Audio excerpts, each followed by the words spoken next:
Асель Кадырбекова жолдошумдан акча албаганга аракет кылам. Ырчы Асель Кадырбекова өзүнүн керектүү каржыны социалдык тармактан таба турганын билдирди. Мени кийимге, эмерекке, сулуулук салондоруна жана башкаларына көп акча коротот деген комментарийлер көп. Албетте мен аларга сиздердин ишиңиздер эмес деп жооп берсем деле болот болчу. Бирок мен жооп берейин. Instagram мага жакшы киреше берет. Мен аны 100% колдоноюн деп аракет кылам. Бирок азырынча 50% эле болуп жатат. Жолдошумдан акча албаганга аракет кылам. Анын ансыз да көп түйшүгү бар. Кээде гана айла жок учурда алам. Ал ушунчалык иштегендиктен анын топтогон акчасын жөн гана коротуу туура эмес деп билдирди ырчы. Белгилей кетсек, Асель Кадырбекова 2018-жылы ырчы Нурлан Насипке турмушка чыккан.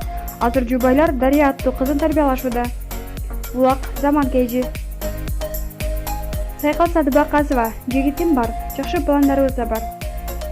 Ырчы Сайкал Садыбакасова менен журналист Максат Даврановдун тойдо чогуу турган видеосу социалдык тармактарда кызуу талкуусуна түшүп жатат. Экөө ырчы Данияр Эрматовдун үйлөнүү тоюнда бирге отурган видео жарыялангандан соң ырчынын көрмандары эки жаш кайрадан жарашат экен деп сүйүнүп жатышкан. Бирок Сайкал Садыбакасова бул талкууга чекит койду. Урматтуу достор, менин жеке жашоом кайра талкууга алынууда. Максат аке менен жарашты деген маалымат калп. Ажырашканыбызга 2 жыл болуп калды. Жашоо улана берет экен. Болгону сый мамиледебиз, көрүшкөн жерде учурашып, сурашып турабыз.